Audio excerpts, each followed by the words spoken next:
श्रीमद्भागवते महापुराणे तृतीयस्कन्धे अथ षट्विंशोऽध्यायः।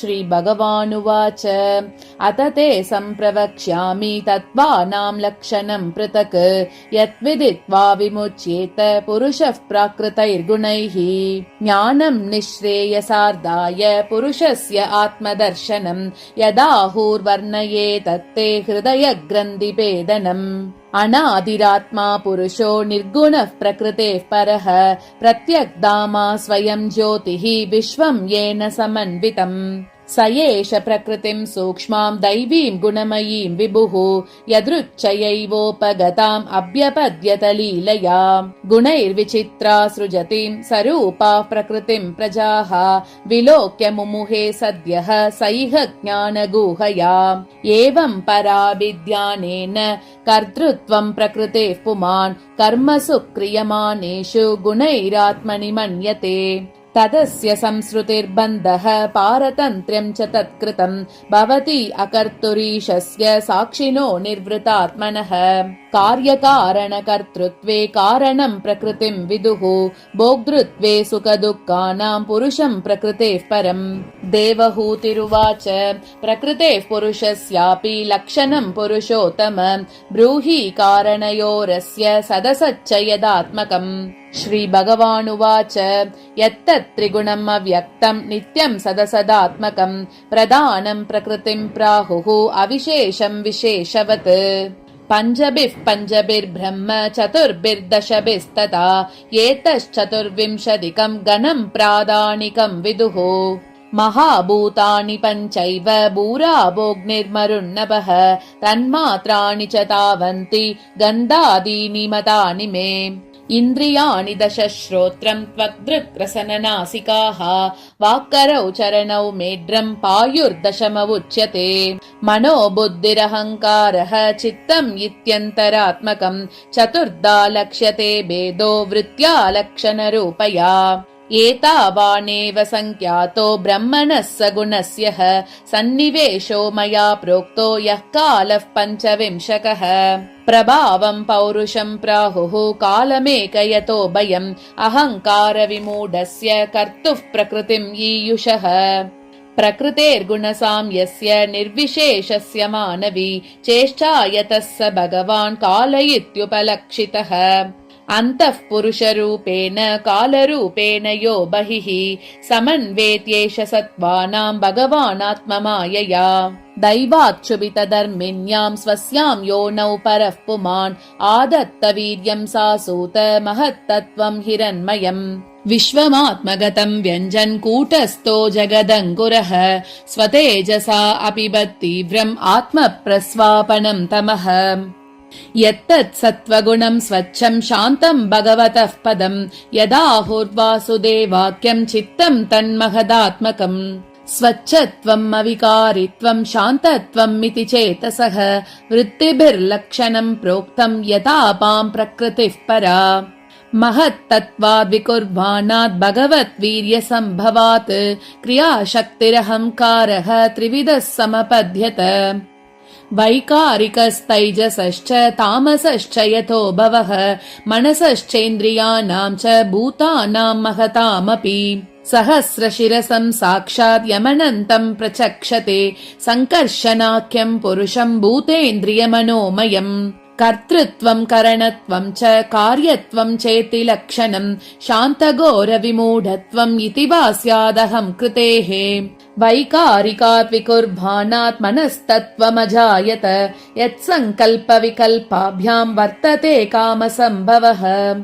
यद्विदुर्हि अनिरुद्धाख्यं हृषीकाणामधीश्वरं शारदेन्दीवरश्यामं सम्राज्यं योगिभिः शनैः। तैजसास्तु विकुर्भाणात् बुद्धितत्त्वम् अभूत्सति द्रव्यस्फुरणविज्ञानम् इन्द्रियाणामनुग्रहः। संशयोदविपर्यासो निश्चयस्मृतिरेव च स्वापयित्युच्यते बुद्धेः लक्षणं वृत्तितः पृथक्। तैजसानि इन्द्रियाण्येव क्रियाज्ञानविभागशः प्राणस्य हि क्रियाशक्तिः बुद्धेर्विज्ञानशक्तिता। तामसाश्च विकुर्भानात् भगवद्वीर्यचोदितात् शब्दमात्रमभूत् तस्मात् नभश्रोत्रम् तु शब्दगम् अर्धाश्रयत्वम् शब्दस्य त्रश्चुर्लिङ्गत्वमेव च तन्मात्रत्वम् च नभसो लक्षणम् कवयो विदुः भूतानाम् चित्रदातृत्वम् बहिरन्तरमेव च प्राणेन्द्रियात्मधिष्ण्यत्वम् नभसो वृत्तिलक्षणम् नभसः शब्द तन्मात्रात् कालगत्या विकुर्वतः स्पर्शो भवत्ततो वायुः त्वक्स्पर्शस्य च सङ्ग्रहः मृदुत्वम् कठिनत्वम् च शैत्यम् उष्णत्वमेव च एतत् स्पर्शस्य स्पर्शत्वम् तन्मात्रत्वम् नभस्वतः चालनम् व्यूहनम् प्राप्तिः नेतृत्वम् द्रव्यशब्दयोः सर्वेन्द्रियाणामात्मत्वम् वायोः कर्माभिलक्षणम् वायोश्च स्पर्श तन्मात्रात् रूपम् दैवेरितादभूत् समुद्दितम् ततस्तेजः चक्षुरूपोपलम्बनम् द्रव्याकृतित्वम् गुणतः व्यक्तिः संस्थात्वमेव च तेजस्त्वम् तेजसः साध्वीरूपमात्रस्य वृत्तयः द्योतनम् पचनम् पानम् अदनम् हिममर्दनम् तेजसो वृत्तयस्तु एताः शोषणम् क्षुद्रुडेव च रूपमात्रात् विकुर्भानात् तेजसो दैवचोदितात् रसमात्रमभूत् तस्मात् अम्बो जिह्वारसग्रहः कषायो मधुरस्तिक्तः कट्वम्ल इति नैकदा भौतिकानाम् विकारेण रसयेको विभिद्यते क्लेदनम् पिण्डनम् तृप्तिः प्राणनाप्यायनोन्दनम् तापापनोदो भूयस्त्वम् अम्बसो वृत्तयस्तु इमाः रसमात्रात् विकुर्भानात् अम्बसो दैवचोदितात् गन्धमात्रमभूत् तस्मात्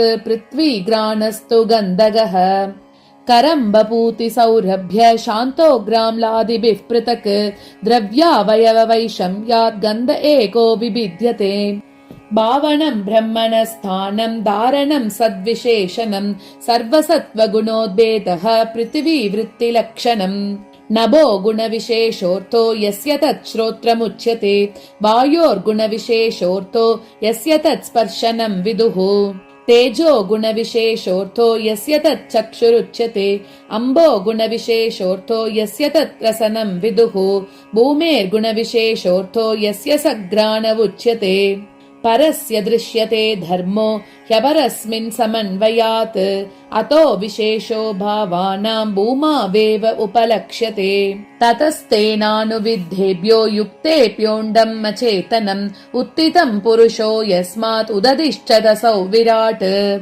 एतदण्डम् विशेषाख्यम् क्रमवृद्धैर्दशोत्तरैः तोयादिभिः परिवृतम् प्रदानेन आवृतैर्बहिः यत्र लोकवितानोऽयम् रूपम् भगवतो हरेः हिरण्मयादण्डकोशात् उद्धाय सलिलेशयात् तमाविश्य महादेवो बहुधा निर्बिभेदकम् निर्बिध्यतास्य प्रथमम् मुखम् वाणी ततोऽभवत् वाण्या वह्निरतो नासे प्राणोतो ग्राणयेतयोः ग्राणाद्वायुरभिध्येताम् अक्षिणी चक्षुरेतयोः तस्मात् सूर्यो व्यभिध्येताम् कर्णौ श्रोत्रम् ततो दिशः निर्बिभेद विराजस्त्वक् रोमश्मश्रवादयस्ततः ततवोषधयश्चासन् शिश्नम् निर्बिबिदे ततः रेतस्तस्मादाप आसन् निर्बिध्यत वैगुतम् गुदातपानो अपानाच्च मृत्युर्लोकभयङ्करः हस्तौ च निरबिध्येताम् बलम् ताभ्याम् ततः स्वराट् पादौ च निरबिध्येताम् गतिस्ताभ्याम् ततो हरिः नाड्योऽस्य निरबिध्यन्त ताभ्यो लोहितमावृतम् नद्यस्ततः समभवन् उदरम् निरबिध्यत क्षुत्पिपासे ततस्याताम् समुद्रस्तु एतयोरभूत् अतास्य हृदयम् भिन्नम् हृदयान्मन उत्थितम् मनसश्चन्द्रमा जातो बुद्धिर्बुद्धे गिराम् पतिः अहङ्कारस्ततो रुद्रः चित्तम् चैत्यस्ततो भवत् एते हि अभ्युत्थिता देवा नैवास्य उत्तापने शकन् पुनराविविशुः कानि तम् उत्थापयितुम् क्रमात् बह्निर्वाचा मुखम् बेजे नोदतिश्च तदा विराट् घ्राणेन नासिके वायुः नोदतिष्ठत्तदा विराट् अक्षिणी चक्षुषादित्यो नोदतिष्ठत्तदा विराट् श्रोत्रेण कर्णौ च दिशो नोदतिष्ठत्तदा विराट् त्वचं रोमभिरोषध्यो नोदतिष्ठत्तदा विराट् रेतसा शिश्नमापस्तु नोदतिष्ठत्तदा विराट् गुदं मृत्युरपानेन नोदतिष्ठत्तदा विराट् हस्तौ इन्द्रो बलेनैव नोदतिष्ठत्तदा विराट् विष्णुर्गत्यैव चरणौ नोदतिष्ठत्तदा विराट् नाडीर्नद्यो लोहितेन नोदतिष्ठत्तदा विराट् क्षूत्रुभ्यामुदरं सिन्धुः नोदतिष्ठत्तदा विराट् हृदयं मनसा चन्द्रो नोदतिष्ठत्तदा विराट् बुद्ध्या ब्रह्मापि हृदयं नोदतिष्ठत्तदा विराट् रुद्रो विमत्या हृदयं नोदतिष्ठत्तदा विराट् चित्तेन हृदयं चैत्यः क्षेत्रज्ञः प्राविशत् यदा विराट् तदैव पुरुषः सलिलात् उदतिष्ठतः यथा प्रसुप्तं पुरुषं प्राणेन्द्रियमनोदियः प्रभवन्ति विना येन नोत्तापयितुमोजसा तमस्मिन् प्रत्यगात्मानं धिया योगप्रवृत्तया भक्त्या विरक्त्या ज्ञानेन विविच्यात्मनि चिन्तयेत् इति श्रीमद्भागवते महापुराणे पारमहंस्यां संहितायां तृतीयस्कन्धे कापिलेये तत्त्वसमाम्नाये 26 षट्विंशोऽध्यायः।